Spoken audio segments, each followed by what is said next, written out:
Hey guys, this is Comic Uno, and today I'm doing a review for Batman Robin Eternal issue 2, which is the new weekly series from DC Comics.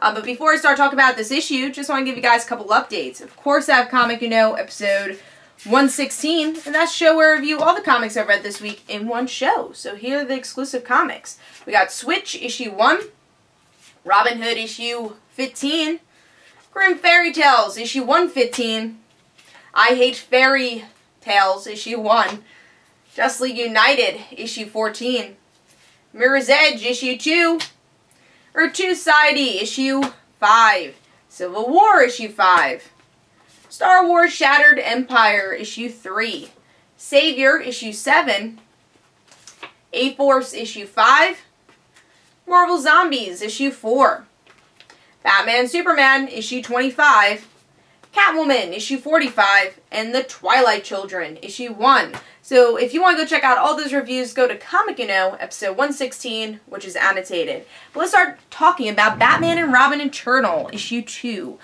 So personally, issue 1 I thought had a pretty good start. It wasn't my favorite issue. I know everyone on Frontline really liked it, but I was kind of the odd one out. I gave it like a 3.5. I thought it was a good start, but still wasn't as intrigued into the mother stories I wanted to be. But here it's definitely more of the Bat family stuff. So you don't want as much spy stuff, you're getting more of the Bat family, which I enjoyed.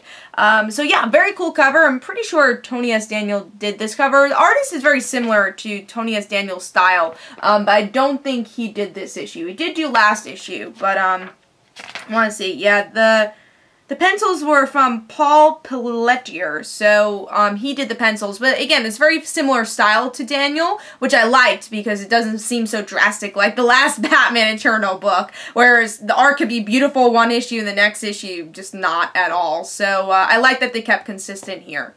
And let me see who did the cover, because it looks like, again, it looks like Daniel's art. The cover was not done by Daniels either. Well, it looks like their style. But anyways, going back to it, cover is really cool. We get to see Batman and Robin, the original Batman and Robin together, which we do get to see those flashbacks in this issue, and you get to see flashbacks from last issue too. So Batman and Robin is definitely relevant in this book, obviously. But let's start talking about the artwork. So overall, I like the artwork. Again, it does feel a little rushed, like I said with the last issue, because it probably is rushed because it's a weekly series. So I could have used a little bit more detail with the art, but overall, especially for a weekly series, the artwork is pretty good, and it has, you know, a good amount of detail, and I liked how everyone looked. But like I said, there are points that I do feel are a little bit on the rush side.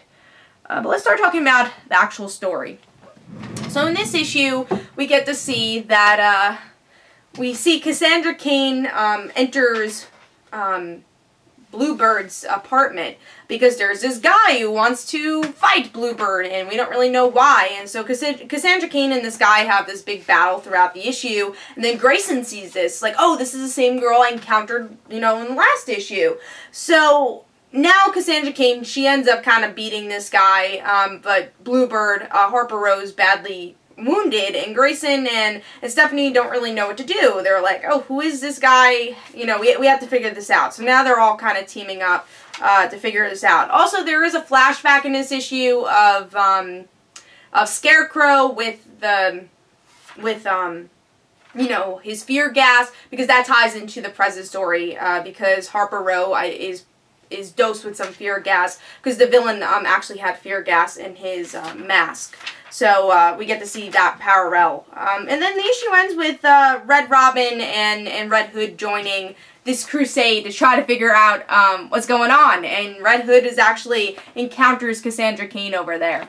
But what did I think about this issue overall? I liked it. I actually liked this issue more than I liked issue 2, like I said. Even though I think issue 2 had more shockers, I felt more like this was the Bat family story with this issue, which I enjoy more. And of course Stephanie Brown's in it, so I love that, because you know I love Stephanie. And it's cool that she's not on the list, but she's playing a part in the story, because she's connected to so many of these people, like Cassandra Cain, she's very connected in the pre-New 52, and of course Tim Drake, she's very very connected to.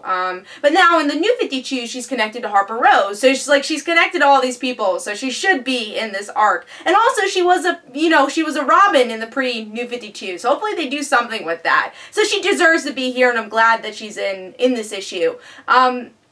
Things I enjoyed, Cassandra Cain's fight was great, especially because she didn't talk. Like I said, one of my negatives from the first issue is that yes, it was only a word, but she did talk, and she is a mute character, and I've always really liked that about her character, and then her growing to talk as her series went on.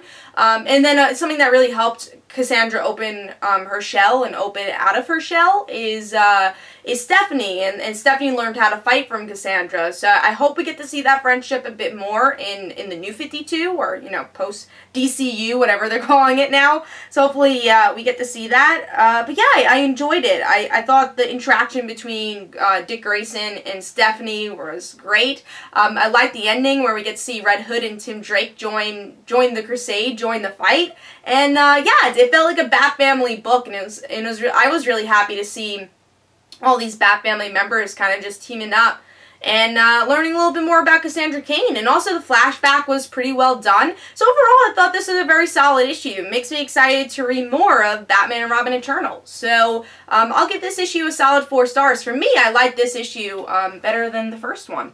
So if you guys enjoyed, this is Comic Uno. Don't forget to follow me on Twitter. Don't forget to like my Facebook page. Also, description below, there's links from my comic book, like Father Like Daughter. Don't forget to like the Facebook page of Like Father Like Daughter. I'll see you guys later.